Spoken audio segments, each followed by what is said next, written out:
Can you walk us through your build and how you kind of built from scratch? Like, where did you start with this? I started basically with an idea. I actually built a model first. So my wife went on vacation. She went with some friends to a yoga retreat or something. And I remember, at the time, I had this crazy idea. I was going to build a model and I was going to put a little pond in the model and I was going to have a creek running through the model and I was going to have trees, and it's kind of like a little terrarium, but like not with enclosed in glass, like not using a aquarium, but using like a one pump system to put into this model and pump water up. And in my head, it was all in a small form, and then I was like, I think I can do this. Once I built the model, and it kind of worked, not the best, because at the beginning, this was all about clay. And this was all about terracotta clay, because I had learned a lot about terracotta clay and how it absorbs water. So the original idea was I was going to build the actual creek system out of terracotta clay.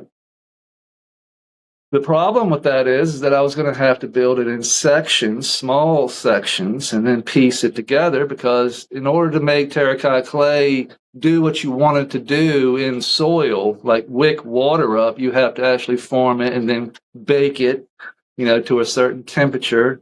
There's certain degrees of temperature you need to get to this level, which I had never done before. So this would have been a whole new experience. I would have had to have built a kiln, and I would have had to have done all this different things. And I tried. I didn't quite get to the kiln part, but once I started forming the terracotta clay and realizing how hard it was and how much I was going to have to use in order to get to a system like this, I was like, screw this.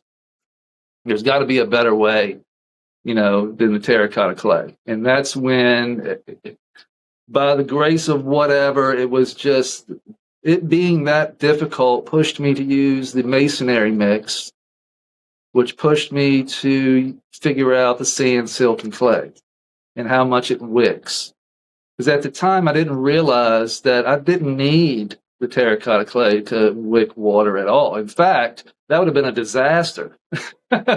Trying to run water constantly inside of a terracotta-like type made creek that's made out of terracotta clay would have just broken down over time. The stuff doesn't last forever. The microbes would have got in there. It would have been a mess over time. So I figured out, let's use masonry mix, the same thing I use to make the pond. So I just build rocks up from.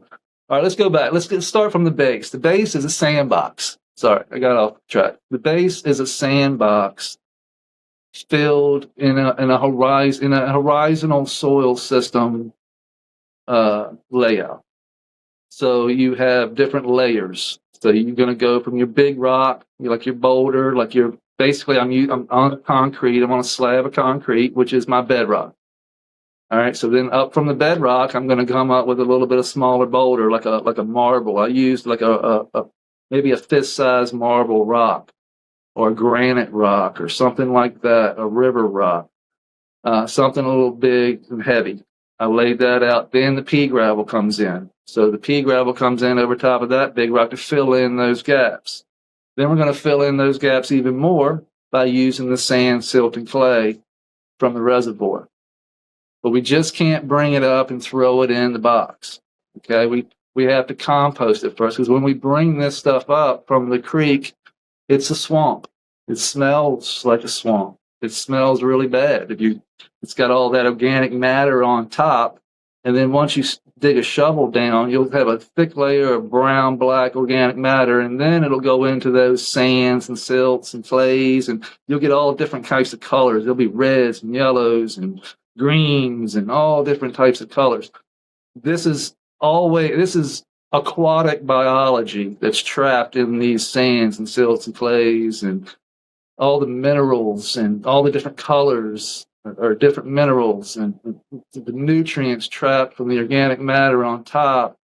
All this needs to be basically, I need to get that bad biology, that bad funk out of that sand, silt, and clay before I go putting it in the system.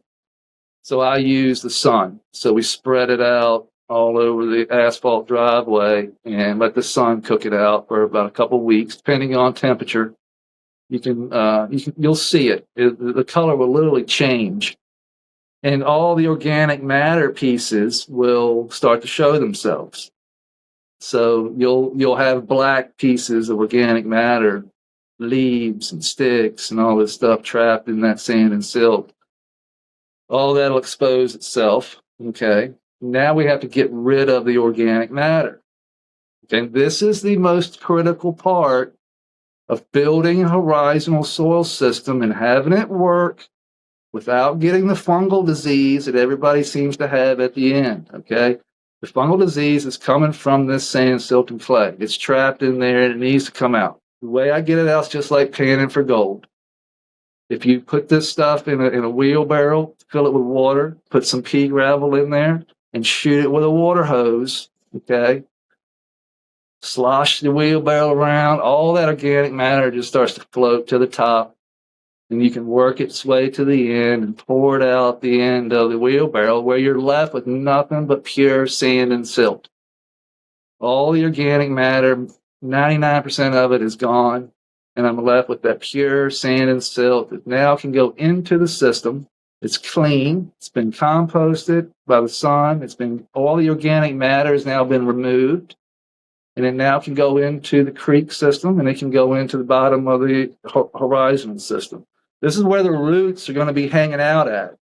This is where we don't really want all that bad biology. So the only way to build something like this indoors is to get rid of it before we put it in. So once we get rid of it, now it's safe to put that sand and silt in here. And now those roots, you can actually grow a plant right in this stuff. I planted a seed right in it.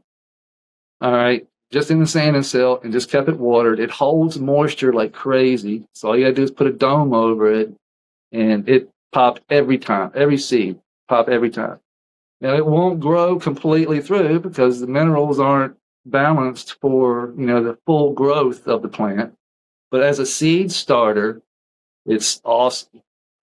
So then in my head, I was like, holy shit, I can just put a layer of this over the top of my organic matter, and that will wick the water up out of the creek into the soil beds.